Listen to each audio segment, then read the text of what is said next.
Welcome to the London Free Press Podcast. I'm your host, Rachel Gilbert. From renaming streets to updates on London's BRT system to wondering what councillors actually do and how much they should be paid. Well, there's lots going on at City Hall lately, so I'm talking with London Free Press municipal reporter Jack Moulton all about it. Hi, Jack. How are you? I'm good, Rachel. Great to be back. Oh, we love having you here, of course. Yeah, we're glad to have you. Okay, let's start with renaming streets in London. There are two streets that were in question about this: Plantation Road, which is in the Oak Ridge area, and Trooper Wilson Place, which is in the East End. Let's start with Plantation Road. How did that renaming proposal come up? Yeah, so that was actually a number of years ago, back in 2019, I believe, where, you know what, a 9-year-old girl who lived on the street started a petition to rename Plantation Road because of its connotations with slavery. Mm, And that was an effort started at City Hall, yeah, 6 years ago. And what happened was politicians sort of put it on the back burner, as did City Hall, not only because of the pandemic, other things came up, but they were also looking to get a new policy in place for what they call commemorative naming. So, yeah, okay. naming, streets, parks, anything like that after a thing or a place or a person. And so staff came back with this report just recently at City Council and was recommending moving forward on, public consultation for the renaming of Plantation Road, for Trooper Wilson Place, which we'll get into as well, Mm-hmm. Trooper Mark Wilson Park, which uh, along with Paul Haggis Park, has been nameless for a while. Council moved to strip those names a number of years ago. Okay. But with Plantation specifically, there was that petition. It's been in the works for a while. But what happened at Council Committee just in late April, um, with those recommendations, Council opted, or the committee opted to put forward those recommendations excluding Plantation Road. So that's Mm. just not part of the mix.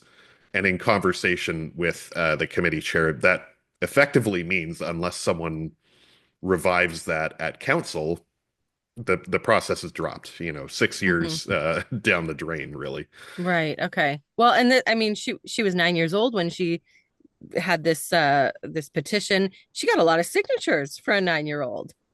Yeah, over 4,000. It's nothing to sneeze at, and Sure. it's quite surprising given that Plantation is a little bit of a small street, only a couple dozen homes on there. So. Okay. Okay, so now she's 15 because it's 6 years later, I'm assuming she's 15. But why was it named Plantation Road? Does it like was it is there connotations I guess on purpose to slavery? No. So, to my knowledge, and this is based on the counselors chatting at the committee meeting, and some of the consultations they've done, including the ward counselor Steve Lehman. Hmm. Um, the name, the street was named in, I believe, the late 50s or 60s, and it was named after a tree plantation that was on the site before the neighborhood was developed. Oh, I So. see. Okay. Okay. Is that the reason they kind of dropped that for now? It was a couple of things. There was a bit of a push from the neighborhood, yeah, not to go ahead with the renaming. They said it was part of the neighborhood's heritage, given Mm. that's what used to be on the land. And, it's usually the case with any road renaming, positive or, negative, like looking Mm-hmm. to remedy something where it can kind of be a nuisance to people, depending on how you look at it, because you have to change all your documents. Think of your driver's license, Yeah. your documents for your home, your utility bills, stuff like that. And so because of that, council, not council, excuse me, City Hall usually steps in and compensates each household $100 for their trouble. Mm. But even still, it can be, a time-consuming process. A pain, yeah. Okay. Let's move on to Trooper Wilson Place. This is in the East End. He was Mark Wilson. Trooper Mark Wilson was a celebrated fallen veteran. When he died, there was a huge funeral here for him. So why would we rename this? So this process started in 2022 when the Free Press and my colleague Randy Richmond reported that there had been a assault of a woman 2 years prior to his death when they were both in a military training program. So there was a lot of controversy there, Mm-hmm. and council started consultations on potentially changing that name. What happened was, and it also got caught up in this commemorative naming policy delay. There's a Trooper Wilson Place, the road, and there's also a Trooper Mark Wilson Park, which those familiar with the park know it has been nameless for a while. The name was stripped almost immediately, but nothing was done on the road. Okay. And so what happened at committee, there was the recommendation to start public consultations on it, but the ward councillor and Deputy Mayor Sean Lewis immediately rejected that, saying that consultations were done 2 years ago several times. He recalled door knocking on maybe 10 or 12 houses on that street, Mm-hmm. and got their opinion and said, while again begrudgingly accepting the change. It's a process to change the address on everything. They were willing to stomach a change to Peacekeeper Place. Okay. And so the deputy mayor was saying, absolutely don't want to go to public consultation again, just to have city staff get, yelled at the door by pissed off people. Uh, and do Sure. consultation for a third time. Right. So what happened was the mayor, you know, overhearing this, actually stepped in and put forward a motion to enact the renaming immediately, which Okay. once it gets council approval, will set the ball rolling. And Okay. So that's going yeah. to happen. That's happening soon, or as soon as possible, I guess. Okay. Mhm. And so then the park, the Trooper Mark Wilson Park and the Paul Haggis Park, those two, as you mentioned, are both nameless. What's going to be happening with them? Yeah, so those are the only two of the four that will be going to a public consultation process. So, Okay. it still has to get approved by council in about a week or so from now. And what will happen then is, the communications team of the city will start planning out a way to approach the neighborhoods with social media and likely town halls and things of that nature to try and get an idea of the preferred names. And why are we changing Paul Haggis Park? Yeah, so that stems from another different controversy, and that was also kickstarted in 2022 by council, who sought to remove the name to after Mr. Haggis was found liable for sexual assault in a New York civil suit. All right, let's move on to BRT because we got lots to talk about at City Hall today.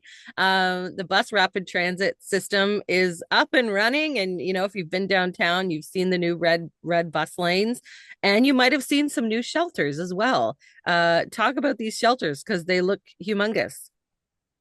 Yeah, so to my knowledge, nearly all of the initial shelters have gone up in the downtown loop, which is Queens and King, but also Wellington and Rideout.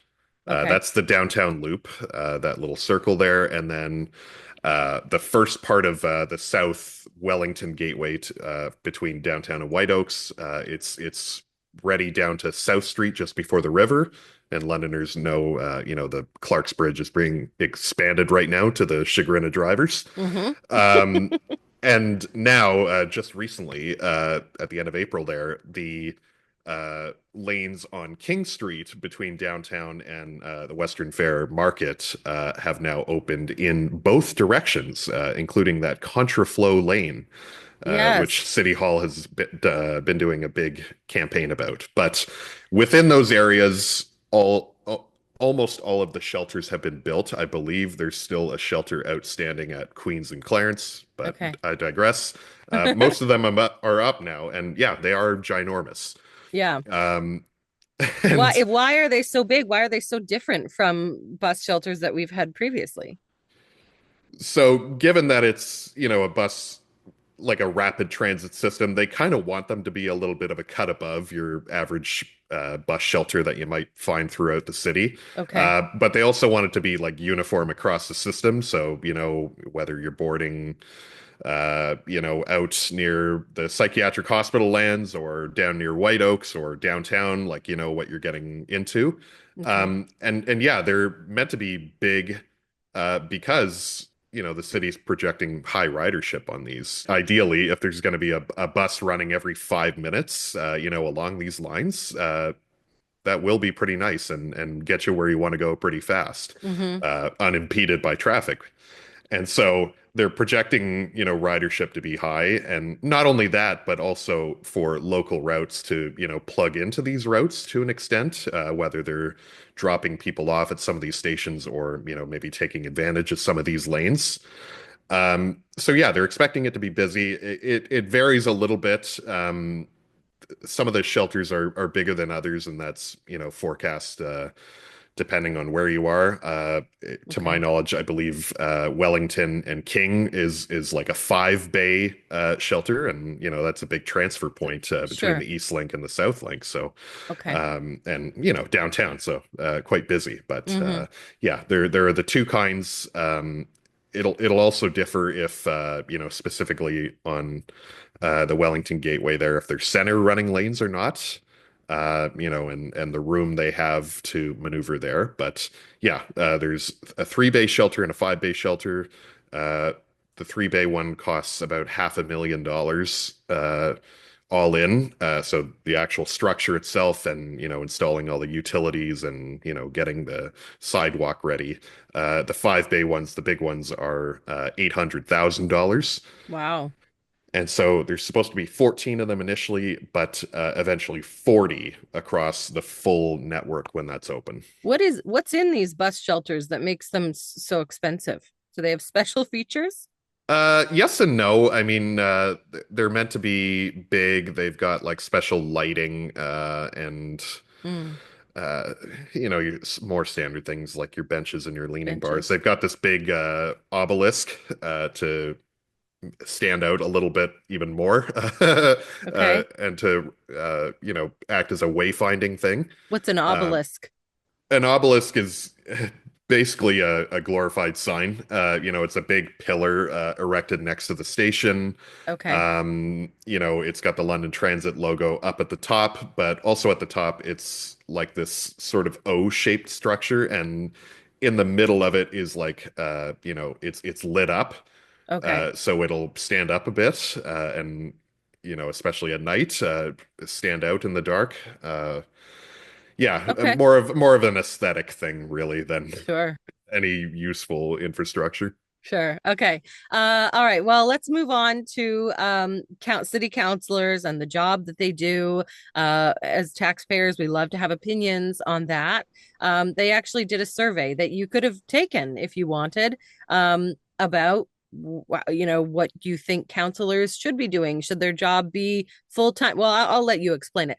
Who commissioned this survey for taxpayers to take? Yeah, so this was done by the Council Resourcing Task Force, which, gets together every 4 years, basically to find out, how well councilors are supported in their jobs, maybe what they should be paid or the kind of things they should have access to. Mm-hmm. And they commissioned a survey over the month of April to try and get a sense from Londoners what they expect from their counselors. So, Okay. yes, the age-old question, is it full-time or is it part-time? There's a Good. bit of quibbling about the language there, given that, full-time hours kind of has a connotation to it. And, this is a very irregular job. The hours aren't always consistent.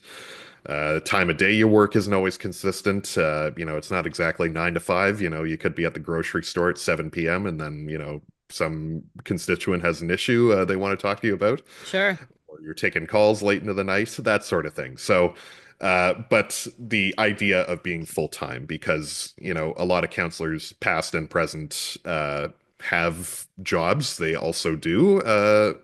or they keep doing, I should say, Yep. when they get elected to office.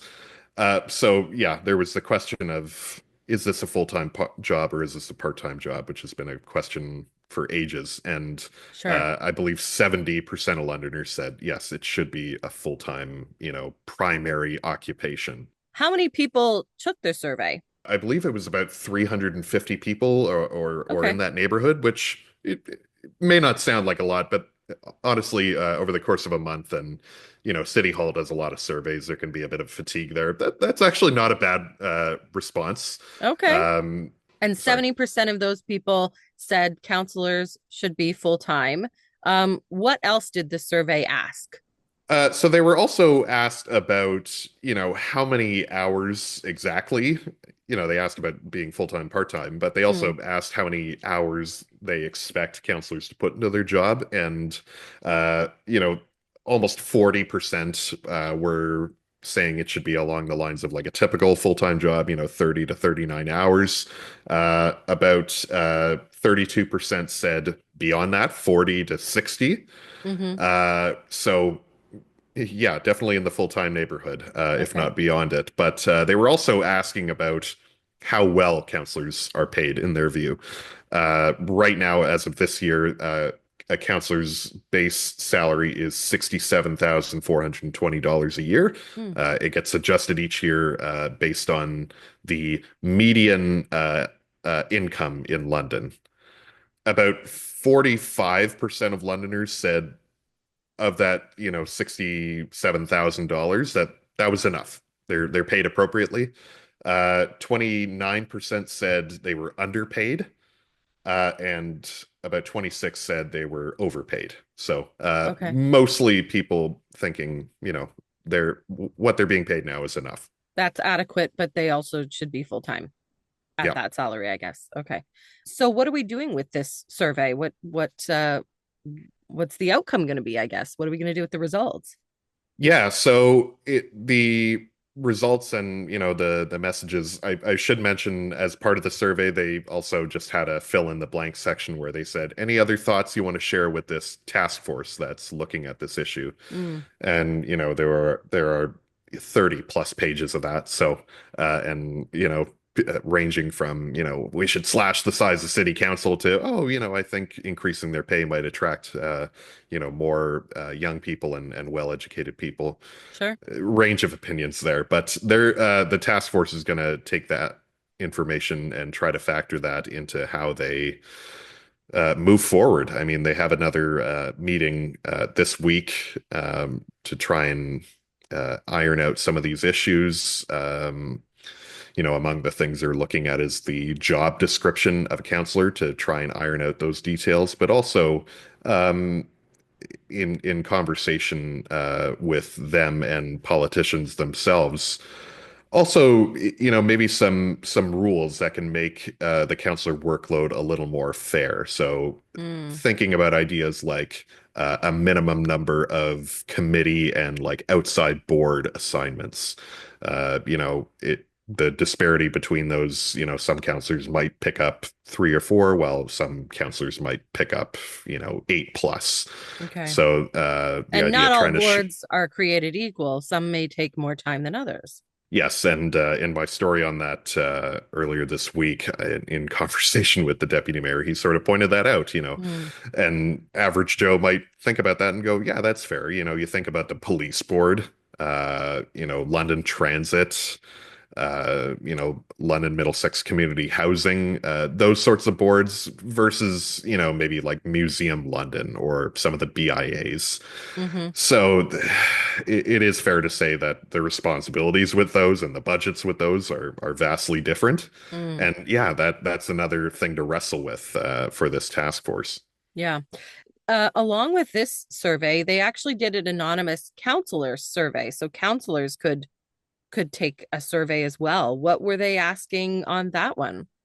So a lot of the similar questions they were asking counselors to like break down how much of their time, some duties take up, like doing research for committee meetings and readings for committee meetings. Those agendas can be quite long.